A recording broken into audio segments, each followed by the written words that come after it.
Social media works exactly like a casino. Random rewards, engineered to keep us coming back. And nearly half of all teenagers say they're online constantly.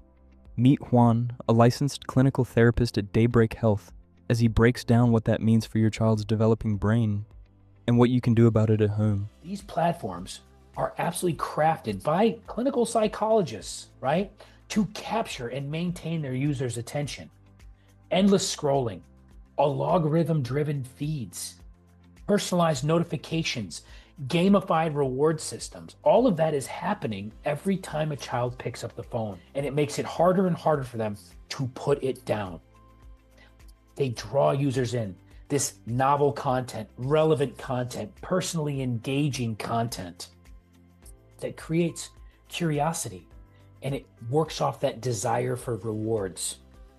The content is constantly adapted to show, based on what users like, with the aim of satisfying the user. And you can see in this slide, you pick up the phone. Yeah, the limbic system lights up, feel happy.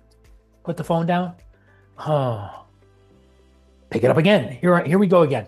Around that wheel, right? Almost like a casino. In fact, the algorithm is just like a casino. Randomized content that users enjoy and engage with. It's all working off of the dopamine system in the brain. That positive rewards, right? Dopamine, that's exactly what's happening. So when these companies tap into the brain reward system, that dopamine neurotransmitter associated with pleasure, associated with motivation, associated with learning, every time we receive that positive attention or a new follower, there it is.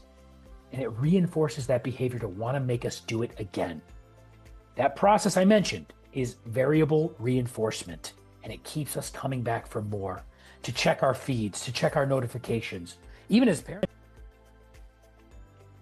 as adults, think about how it works on us, right? Seeing that new like or that interesting post, or did someone comment on my post, is highly stimulating and addictive for the brain. And a lot of teens are saying that. 80% say, look, I'm on social media. I feel actually it's a great way for me to stay updated with my friends. I know what's going on with them. I can see their milestones, even though we're not together. Great, positive aspect. And understand, please use these words.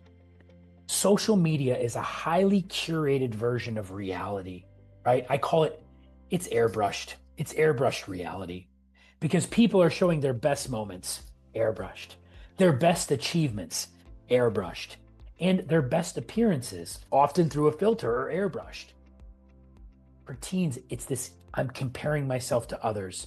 I'm inadequate or insecure about my own life because I'm comparing it to peers who appear happier, more successful, more attractive, more self-esteem, and I don't feel like I measure up, right? So ask ourselves, when our teens engage with this, is that the experience? And if so, it's a very negative impact.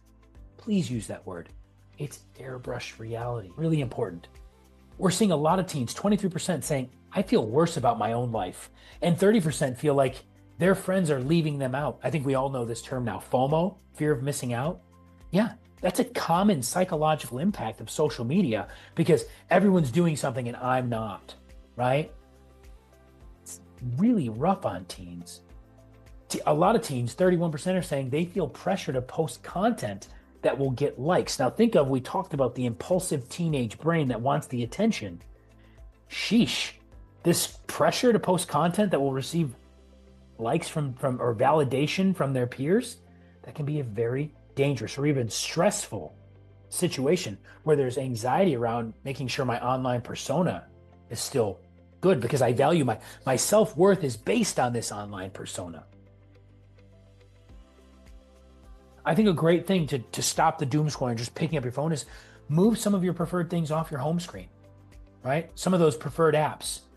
If they're not on your home screen, that little change can disrupt the automatic reflexive, it's just a reflex behavior, right? Where teens might open an app without really thinking about it. Now, I gotta move a little bit more and let me think about that before I open it up. We should be sleeping with our phone outside of our bedroom because now you know that the blue light disrupts the circadian rhythm.